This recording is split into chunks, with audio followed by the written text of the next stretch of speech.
時間は、4時27分ですね。ハンガーノック対策に、昆布のつきました。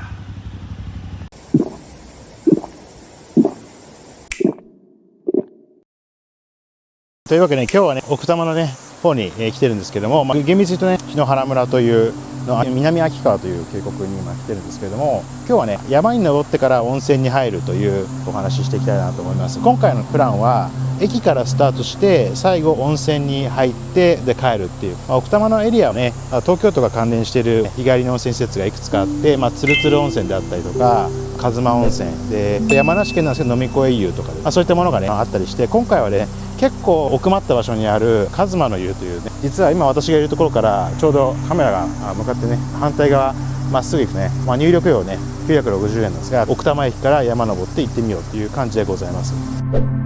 で奥多摩駅ね、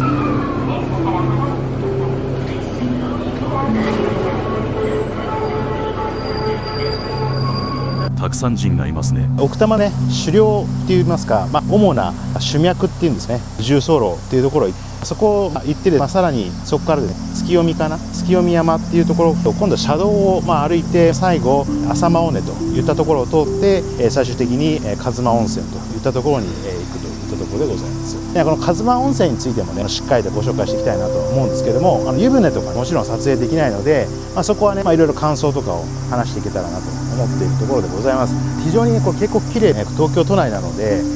武蔵五日市からバスで来たりとか、車で来たりしてね、こういった川遊びなんかを楽しまれる、そんなエリアなんですけれども、今回はね直旅ではなくて、普通の登山靴、ハイカットのね登山靴で登ったんですけれども、私ね足のサイズね28だったんですけど、28だともうつま先がきつくなっちゃって、もう全然もうね足が詰まっちゃって痛くなっちゃったんですよ。そんなこともあってですね、今日はね面白いところを見ていきたいなと思うんですね。奥多摩駅から南側の鋸山に登り、奥多摩主脈重走路に入り、御前山に登り、月読山駐車場まで行きます。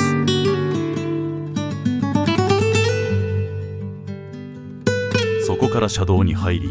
走り屋が何度も同じ道を攻めるのを横目に、さらに南下。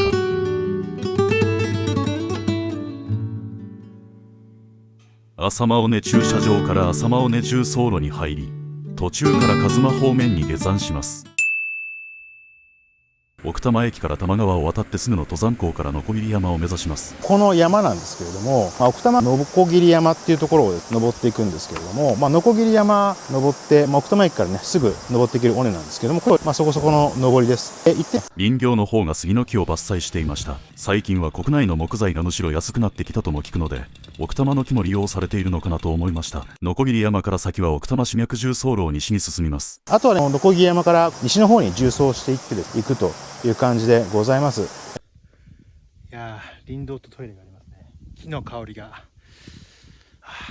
いいですね。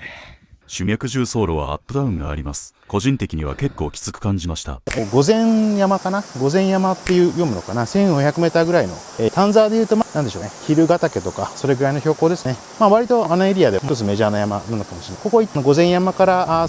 奥多摩湖に降りたりすることもできるんですけど、奥多摩湖に降りずに重走路をずっと行って、重走路からずっとですね月読駐車場といったところ行ってですね、居道みたいな状態になってるところなんですよ。結構バイクとかねすごいワインディング楽しまれている方とかいて、事故発生現場とかね結構いっぱい書いてある、そういった車道を歩きながらっていう形で、私が行った時もね結構イニシャル D みたいな昔の豆腐屋さんの86ではなくて、最近のねスバルとトヨタで出してるあるじゃないですか、86、あれ結構ずっとねルーレットを攻めてね、私がずっと歩いてる間こう行ったり来たり、もう何回もその同じところセクションをですね車が往復してるなんてことが続いてました。そんな感じでね浅間尾根っていうところに入って、浅間尾根かなないんですけども、鹿妻の湯っていうところに降りていくという感じの流れになっている。浅間尾根は主脈重走路のようなアップダウンがなく、歩きやすい優しい里山の道といった感じでした。最後に少し急な下りで鹿妻方面に降ります。ここで足のサイズが大きくなったことで、つま先が靴の先に当たり痛がりながら降りました。温泉が楽しみですね。時間は4時27分ですね。民家の脇を抜けて車道に出ます。ここからが本番です。これからね、鹿妻の湯にね入りますね。着きました。でかいな。さあ、どんな温泉か楽しみですね。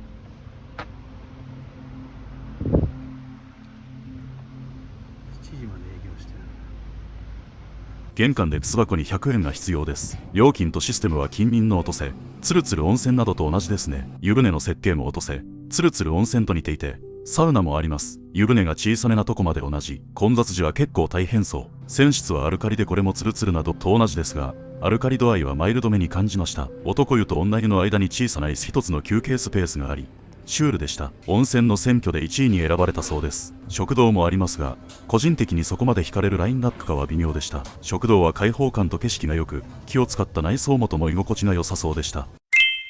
いかがでしたでしょうか。奥多摩エリアは山に登ってから温泉に入るルートが比較的作りやすい気がします。山と温泉はセットとお考えならぜひどんどん攻略してみると良い気がしました。ご視聴ありがとうございました。あなたのお気に入りの山歩きルートがあれば教えてください。中を歩いていきたいと思います。私にこれ来るときにね、渡ってきたんで、渡って帰らないと。冷たいね。お魚がいる。お魚が見えてますね。どんなお魚ですか。ちっちゃいでしたね。結構ね、物匂いがして、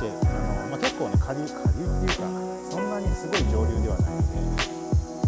結構ね、そこそこ物匂いがしますし、流れがね、穏やかなので、家族の連れなんかね、割と適地というか、川遊びとかもいいんじゃないでしょうかね。結構ね、やっぱこの辺来ると、やっぱりあれなのは、車どこに止めるの問題があって、やっぱり地元の人、車止めるとこね、公共の駐車場少ないので、なかなかその見つけづらいっていうのもあるんですけど、知ってる人はね、